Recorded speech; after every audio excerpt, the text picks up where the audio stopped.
She stood in front of a camera and promised the entire league she was coming for revenge.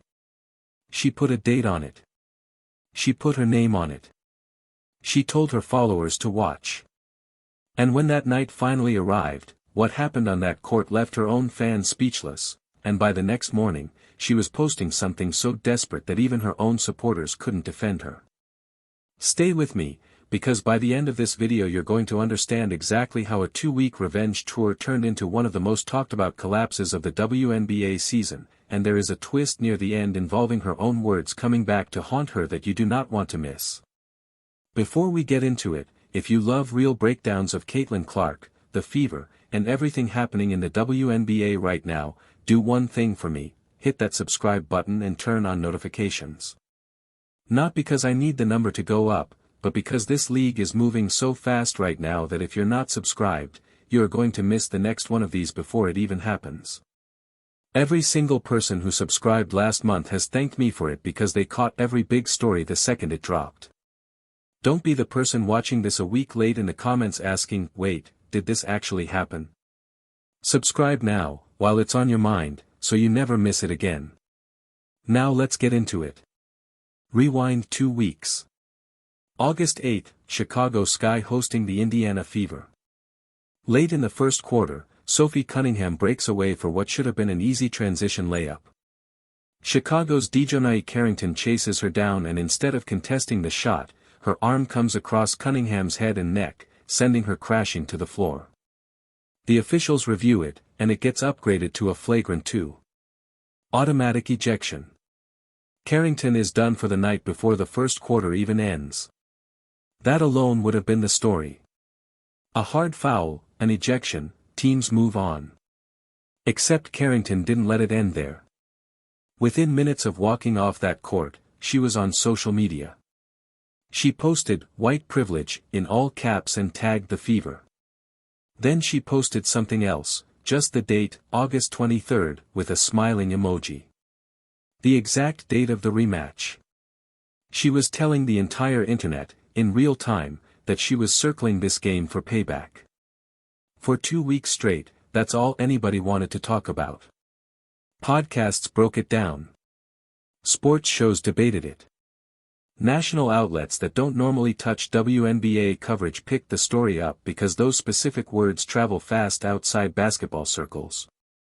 Carrington was later asked directly what she meant, and she said she never claimed the actual foul call itself was about white privilege, but she still never explained what she did mean, and that deleted post kept the story burning for 2 full weeks anyway.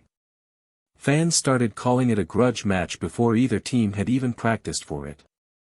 And through all of it, one side of this story stayed almost completely silent. Indiana said nothing.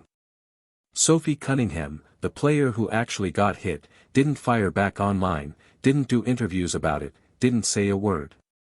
She just kept showing up to practice. And Caitlin Clark, when asked about the upcoming rematch, gave reporters almost nothing to work with, just that she felt good, felt ready, and was looking forward to it. Calm. Business as usual. Which, if you know anything about how this story ends, is almost funny in hindsight. So August 23rd arrives. Wintrust Arena in Chicago. The building is loud. Cameras are everywhere. Everybody in that arena knows exactly what storyline they came to watch play out.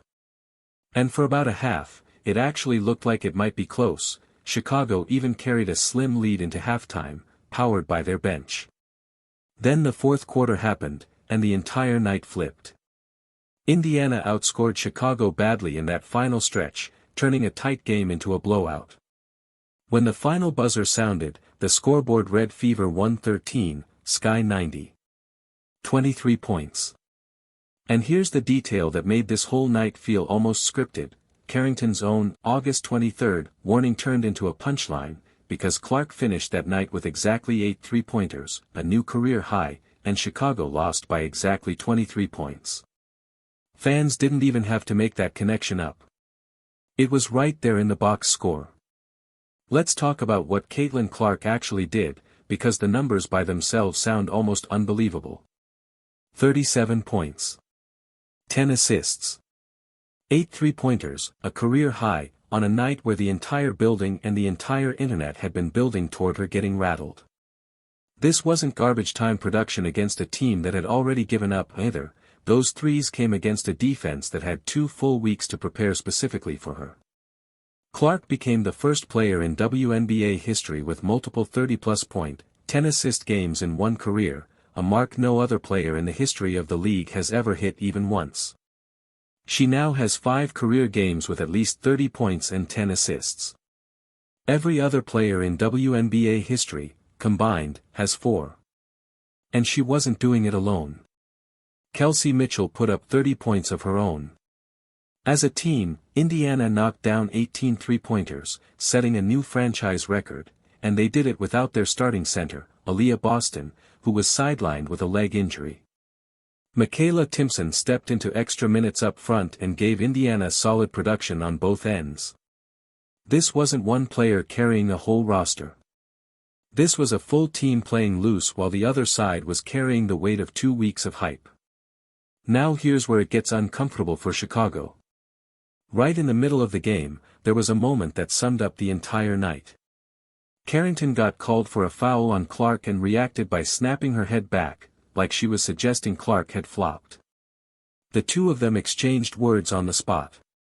2 possessions later, Clark answered with a step-back 3 right in Carrington's face, and had a few words of her own on the way back down the floor. That was basically the whole script for the night in one sequence, Carrington trying to get in Clark's head, and Clark just quietly making her pay for it on the scoreboard. By the time the box score was final, Carrington had 7 points on 3 for 11 shooting, with a -5 ± in 18 minutes. The player who had spent 2 weeks telling the world this was her revenge game finished with one of the roughest shooting nights of her season, on the exact stage she picked for herself. And that loss didn't just sting on the scoreboard. Combined with Washington's win that same night, it officially eliminated the Chicago Sky from playoff contention.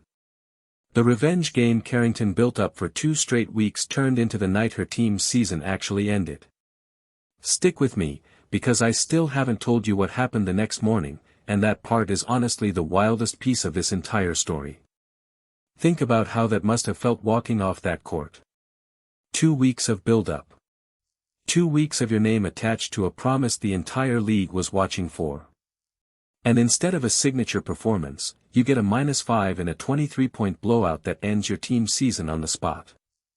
That is a brutal way for any storyline to end, and it's exactly why what came next mattered so much, because how you respond to a moment like that says more than the moment itself ever could. Compare the 2 sides one more time, because it tells you everything about how this whole saga is going to be remembered. Indiana didn't say a word about revenge going in, didn't clap back online, didn't even really engage with any of it publicly. They let their best player go out and answer everything with a basketball in her hands. Chicago, on the other hand, let one player's public promise define 2 full weeks of coverage for the entire team, and when that promise didn't hold up, the whole roster wore it, not just her. This is the part of the story that's still developing, and it's exactly why you don't want to be the one finding out about it a week late. New reactions, new statements, and more fallout from this game are still coming out as we speak, and if you're not subscribed, you're going to miss exactly when and how this story keeps unfolding. So if this kept you hooked till now, do yourself a favor, hit subscribe, turn on that bell, and drop a comment telling me who you think wins the next chapter of this storyline, because trust me, this is not the last time these 2 teams are going to be in the headlines together this season. Caitlin Clark didn't need to say a single word about any of this. She let a career-high 8 threes, 37 points, and a trip to the WNBA record book speak for her instead. Meanwhile, Indiana keeps rolling into the stretch run of the season with a real case for who the most dominant player in the league is right now. Chicago heads into an off-season full of questions after an ending nobody in that building wanted. That's the story of the revenge tour that turned into a record-setting night for the other team. Let me know in the comments what you think happens the next time these 2 teams meet, subscribe if you don't want to miss it, and I will see you in the next one.